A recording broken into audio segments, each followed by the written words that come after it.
For those of you who don't know me, I think I at least know a majority of your faces.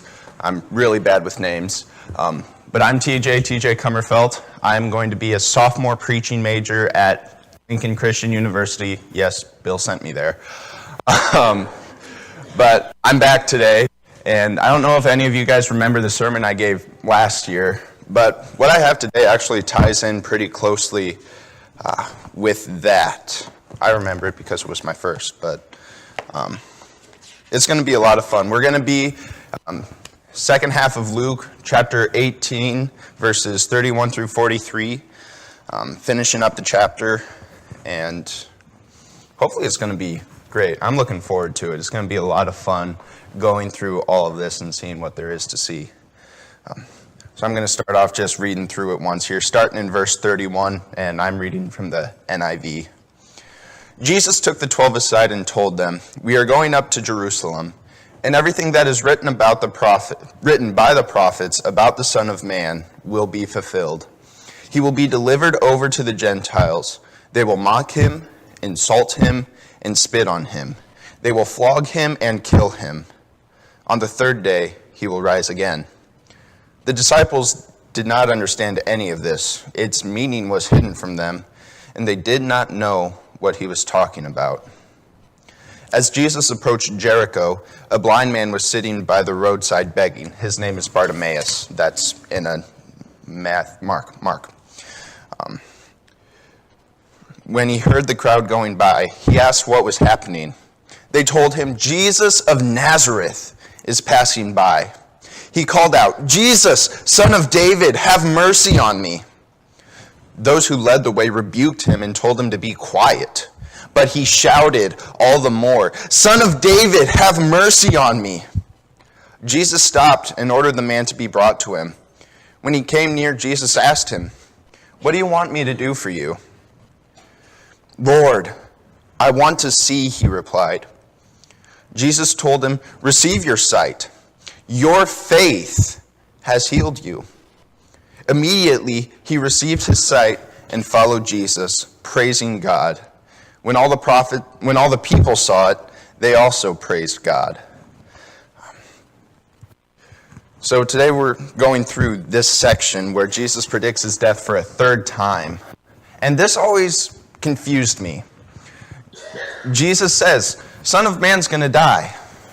He's going to be given to the Gentiles, mocked, shamed, and he's going to die. But on the third day, he will rise. How did they never get that? That's always a question that I continue to ask. Even though we have our answer that God hid it from them, it still just confused me. But there's this quick little answer here. The disciples, all of the people who followed Jesus, anticipated a triumphant Messiah, not one who would suffer and die. They expected someone to save them from Rome. That's why they were surprised it didn't click with them that Jesus was going to suffer and die. But let's go ahead and tear through that part again.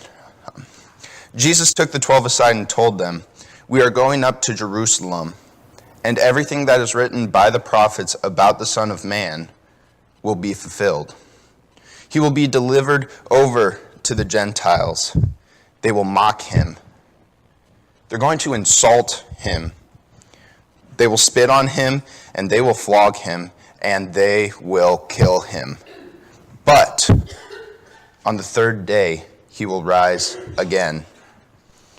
The disciples didn't understand any of this. Its meaning was hidden from them, and they did not know what he was talking about. Let's take a step back, actually. Jesus says 3 times what's going to happen to him. Jesus knows what's going to happen to him. He knows he's going to be mocked. He's going to be insulted. He is going to be put to shame. He is going to be flogged, and he is going to be killed. But he still walks straight into it. The title that I have right here, Courage in Action. There are 2 types of courage. There's a spur of the moment, something comes up, someone is in front of you, and you need to act quickly. You don't really have thought, you just do it. You don't have time to think, you just do it. That's easy, compared to this second one. And that's what Jesus is facing, where you see this catastrophe, this disaster, this unimaginable pain coming at you days, weeks, months, years before it's going to happen, yet still walking forward boldly, never backing away, continuing to do what he was sent to do. That's what Jesus did, knowing that it was going to cause him to suffer this way, that he was going to be flogged, insulted, spit upon, and killed. Could we do something like that? I would like to say that I would. That I would go through all of this if it meant saving the world, giving everyone a chance to go to heaven. I don't think I could, though.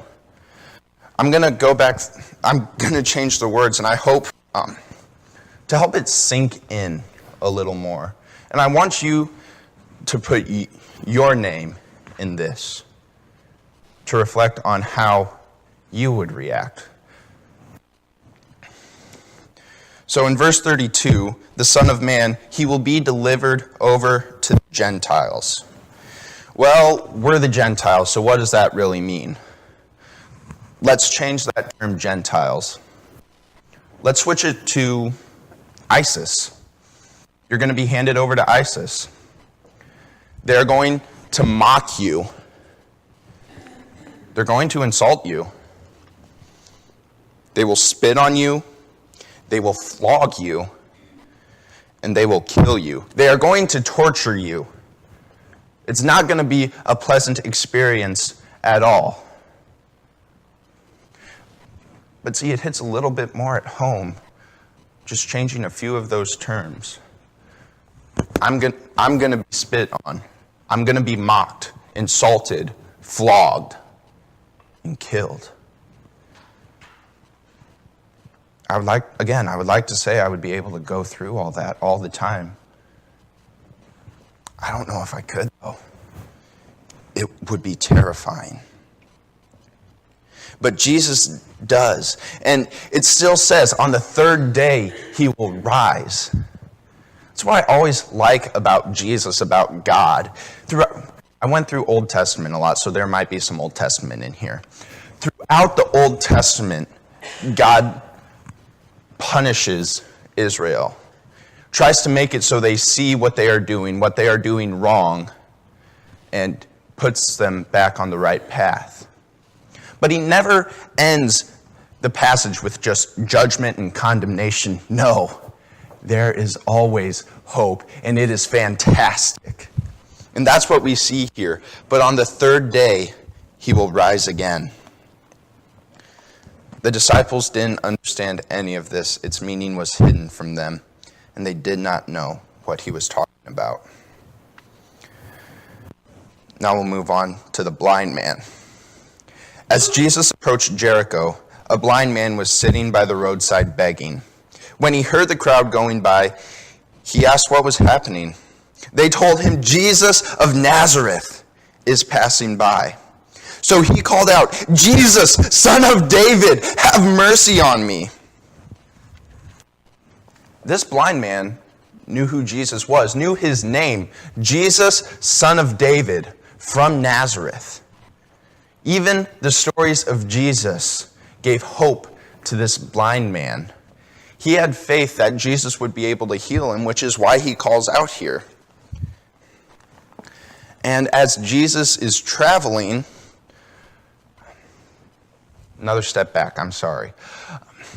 As the teacher is traveling, they would use these journeys to the Passover to teach people. They would travel in crowds and teach. That's what Jesus was doing. He had a huge crowd around him of people listening to the teachings of Jesus, because it's Jesus. I want to hear what he has to say. So when this blind man yells, Jesus, Son of David, have mercy on me, the people on the outside of the circle can't hear. So they say, those who led the way rebuked him and told him, be quiet. I can't hear. But this man shouted all the more, Son of David, have mercy on me. In the Greek text, it says in verse 38, when the man shouts for attention, when Bartimaeus shouts to get Jesus' attention, it's just a shout to get someone's attention. Hey! Hi, Tim. But in verse 39, it's entirely different. His shout is a scream filled with emotion, a blood-curdling scream. Jesus, Son of David, have mercy on me. Please, notice me. Help me. I'm hurting. I'm suffering, and I need help. We all know Jesus isn't going to just leave it there.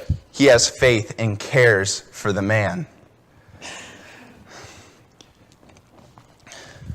So Jesus stopped and ordered the man to be brought to him. When he came near, Jesus asked him, "What would you like me to do for you?" "Lord," he said, "I want to see." This is the first time this blind man has met Jesus. But he already calls him by Lord from the stories that he has heard, from the hope, from the faith that he has gotten from these stories. He fully believes Jesus can heal him, that he has nothing to worry about. Jesus is there. And that's exactly what Jesus says. Jesus said to him, "Receive your sight. Your faith has healed you." Immediately he received his sight and followed Jesus, praising God. When all the people saw it, they also praised God. The crowd following Jesus, the crowd surrounding Jesus, tried to silence this man,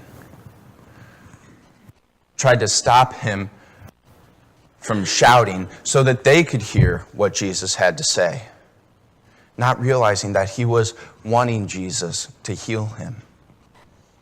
They just wanted him to be quiet so they could hear. But that doesn't stop this blind man. He just shouts all the more and continues to yell against the crowd, telling him to be quiet.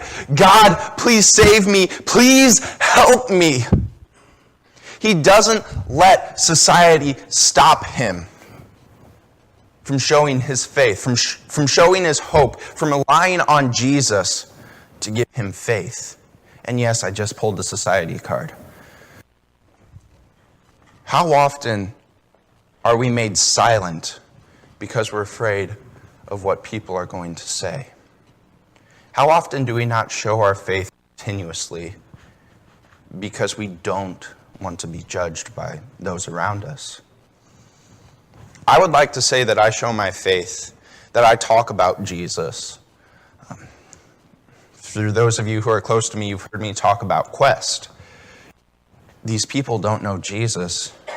They come from broken families and backgrounds, and we try to share Jesus to them. I call that me sharing my faith, showing them Jesus. But that's in a church where it is expected of me to do so. So let's take a step back. I'm at work. I have a discussion here and there with my boss and a couple of coworkers about the Bible. They know I'm a Bible college student, so they will ask me their questions. But I'm not going out and saying, "Hey, do you know Jesus?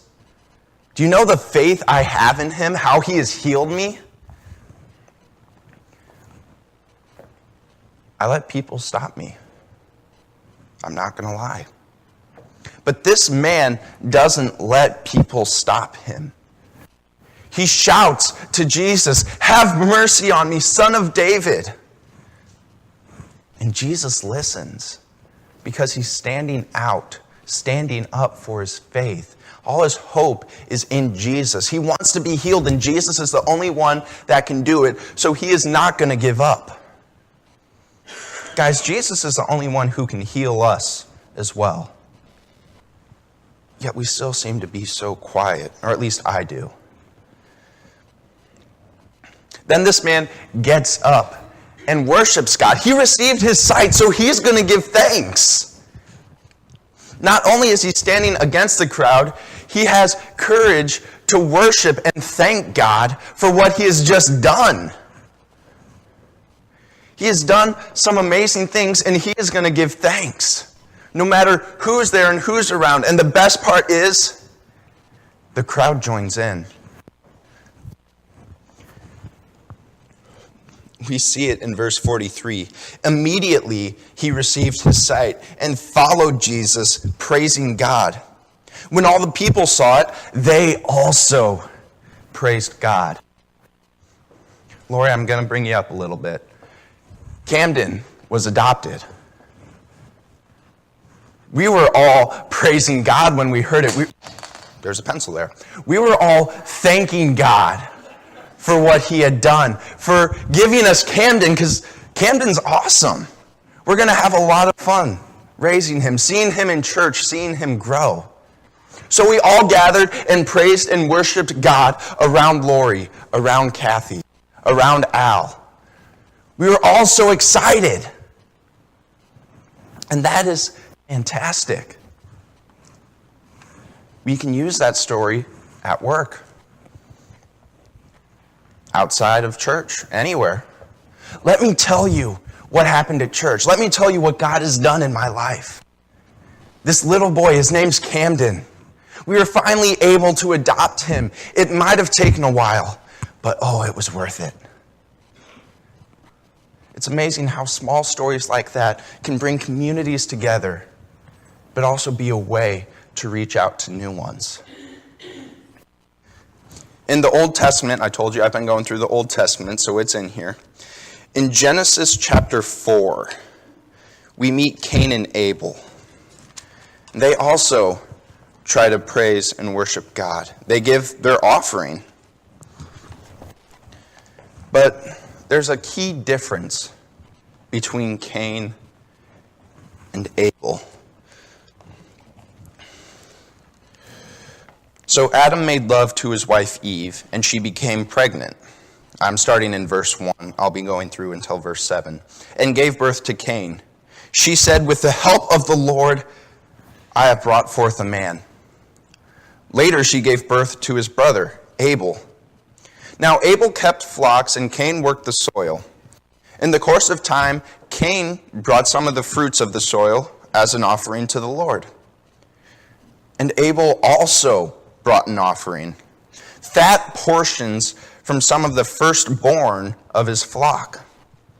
The Lord looked with favor on Abel and his offering, but to Cain and his offering he did not look with favor. So Cain was very angry, and his face was downcast. Then the Lord said to Cain, "Why are you angry? Why is your face downcast? If you do what is right, will you not be accepted? But if you do not do what is right, sin is crouching at your door. It desires to have you, but you must rule over it." In Sunday school today, we talked about Cain and Abel, and I like the few words that Kent put with it. Abel gave the best, firstborn fat portions. He had faith that God would provide. He wanted to give thanks to God for all that God had blessed him with. So he gave a lot. Cain, adequate. That's good enough. He didn't give out of faith. He just gave, for offering we're supposed to give 10%. Cain gave 10% and said that's good enough. He was just giving because he had to. Sure, he believed in God, but he didn't have faith. He just gave because he knew his family would know if he didn't, and that they would look down upon him. We need to worship and give thanks to God, but we need to do so with our hearts, with our faith, with our actions, with our words. If we don't, if we're just going through the motions, just giving some grain, it's detestable to God. In Isaiah chapter 1, we see this. Israel is going through the motions, just giving to God. Going through the motions of these rituals, these sacrifices. They are doing what they are supposed to do. But that's it. Like with my mom, she tells me to just push mow the lawn. That was yesterday. How easy it would have been for me to mow the rest of the lawn, but I didn't because I was only told to just do the ditch and a few little areas. I didn't do as much as I could have. I just did what I was told and nothing more. We're supposed to give the best, take the next step, raise the bar, and continue living and giving and praising God always, no matter what we're doing, where we are going. Jumping back over to Luke again, Jesus stops everything when this man calls to him, because this man is calling out in faith.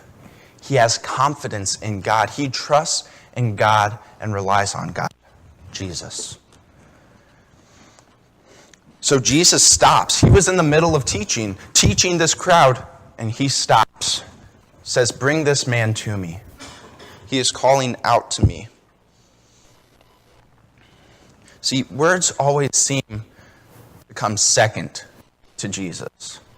He is going to use words, do not get me wrong. But he will put his words on hold, his teachings on hold, and heal this man. If you guys remember the last time I taught, Jesus was walking to heal this man. His name is Jairus. But this woman comes, touches the edge of Jesus' cloak to be healed. I'm sure Jesus was talking on his way to heal this man, encouraging, teaching. I don't really know, but I'm sure it wasn't just a silent progression, because there was this large crowd around him. Yet he stopped everything and healed that woman. Not only that, he stopped everything and asked her to come forward so that he could talk to her and encourage her after he had healed her. Jesus is going to use words, but it always seems like his actions come first.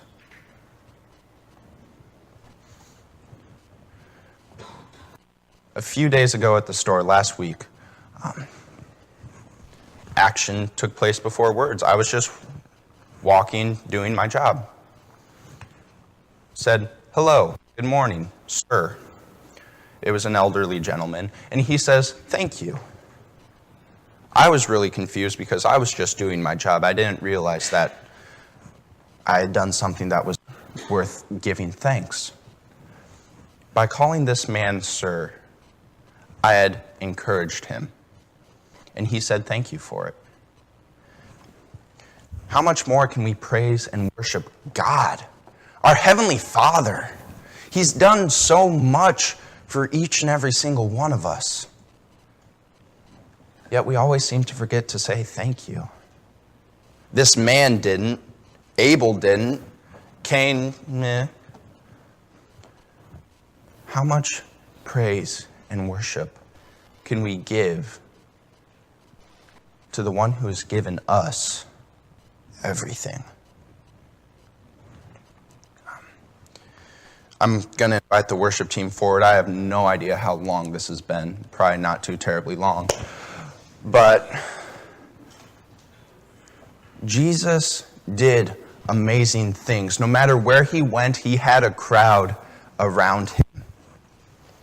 No matter where he went, there were people on the edge of his cloak trying to hear what he had to say. The words from my New Testament professor have stuck with me since the first day of class. Jesus attracted sinners to him. Why don't we? So as I'm ending, I want you to reflect on the courage that you have, on the care that you give, and the thanks that you give to God. Have courage and give them all.